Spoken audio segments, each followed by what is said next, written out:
Hello and welcome. If you're over 65 and committed to staying active, you're probably a regular walker, and that's fantastic. Walking is one of the best things you can do for your heart and mind. But have you noticed that despite your daily walks, you still feel a bit weaker? Maybe your joints are stiffer or your balance isn't quite what it used to be. That's because after our mid-60s, our bodies face a new challenge: accelerated muscle loss. This natural process, called sarcopenia, can't be stopped by walking alone. Walking is great for endurance, but it doesn't build the strength needed to support your joints, maintain your posture, and prevent falls. The key isn't just to move, but to move with resistance. Today, I'm going to share 3 simple yet incredibly effective exercises that are approved by surgeons for rebuilding strength safely. These movements target the specific muscles that weaken the most with age, helping you feel stronger, more stable, and more confident. Think of them as the missing puzzle piece to your walking routine. They don't replace walking. They make your walking better, safer, and more powerful. So, let's get started on building a stronger you. Our first exercise is the chair squat. This is the king of lower body exercises, especially as we age, because it strengthens your quadriceps, the big muscles on the front of your thighs, and your glutes, your buttock muscles. These are the 2 largest muscle groups in your body, and sadly, they're often the first to weaken.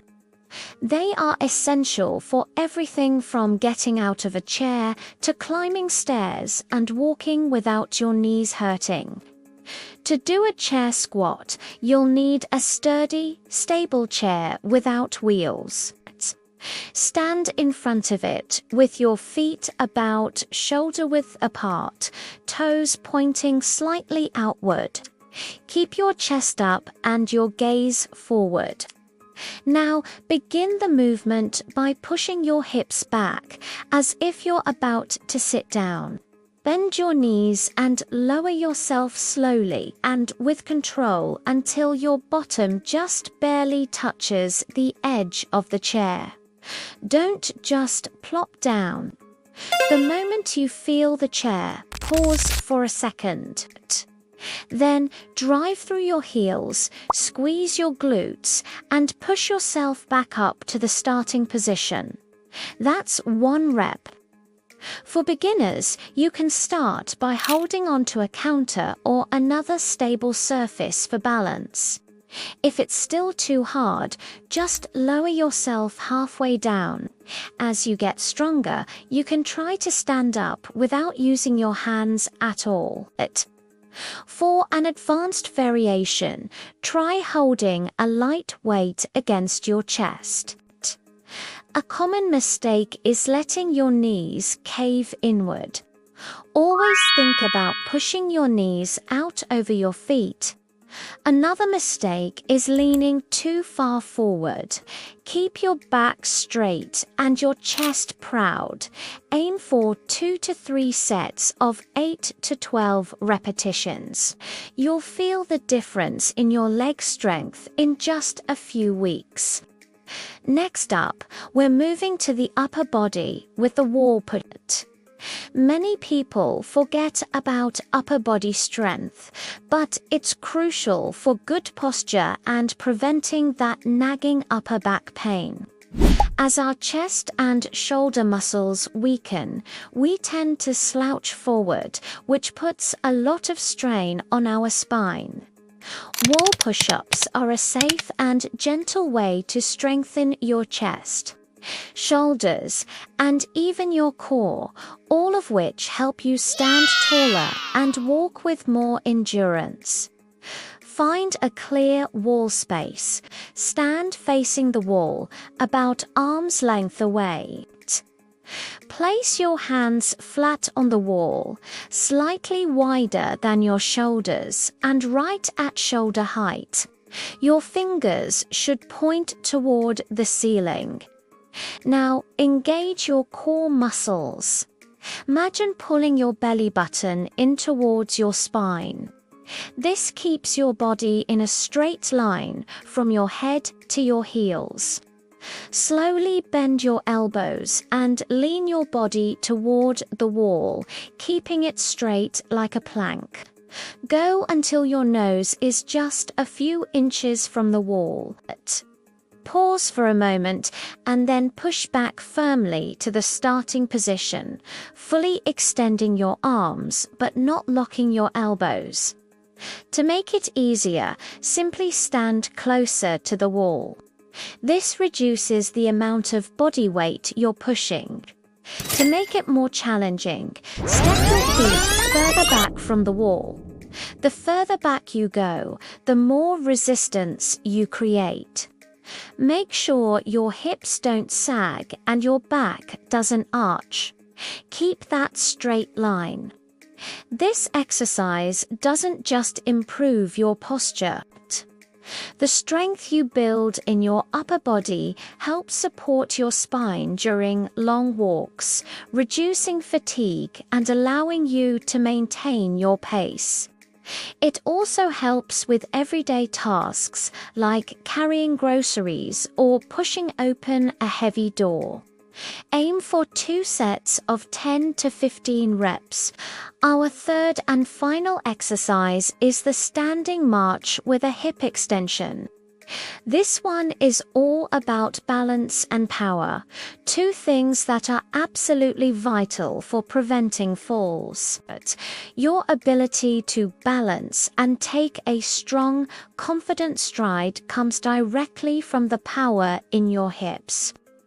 As we age, our hip flexors can get tight and our glutes can get weak, leading to a shorter, shuffling gait. This exercise tackles both issues at once. Stand tall next to a wall or a sturdy counter that you can hold onto for balance. Your safety is the top priority here. Shift your weight onto one leg. Now, let's do the first part of the movement, the march. Lift the knee of your other leg up toward your chest, as high as is comfortable, like you're marching in place. Hold it for a second, then slowly lower that leg back down, but don't just stop there. As your foot comes down, immediately move into the second part, the hip extension. Squeeze the glute of that same leg and gently push it straight back behind you. You don't need to kick high. Just a small, controlled movement is enough to activate the muscle. Keep your back straight and avoid arching. Then, bring that leg back to the starting position. That entire sequence, knee up, leg down, leg back, is 1 repetition. If you feel wobbly, please hold on to something. Balance can improve, but only with safe practice. As you get more confident, you can try to lightly touch your support and eventually maybe even perform the exercise without holding on at all. This movement directly trains your body's single leg stability, which is exactly what you need every time you take a step. By strengthening your hip flexors and glutes, you'll find your stride becomes longer and more powerful, and your ability to catch yourself if you trip improves dramatically. Do about 8 to 10 repetitions on one leg, then switch and do the same on the other side. Complete 2 sets for each leg. So there you have it. 3 powerful, surgeon-approved exercises to rebuild your strength after 65. We've covered the chair squat for lower body power, the wall push-up for posture and upper body support, and the standing march with hip extension for better balance and fall prevention. Remember, consistency is key. Adding these 3 movements to your routine just 2 or 3 times a week can make a world of difference. They will complement your daily walks, making you stronger, more stable, and more confident in everything you do. Thank you so much for joining me today. I hope you found this helpful. If you did, please give this video a thumbs up. Subscribe to our channel for more content just like this, and leave a comment below to let us know which exercise you're going to try first. Stay active, stay strong, and we'll see you in the next video.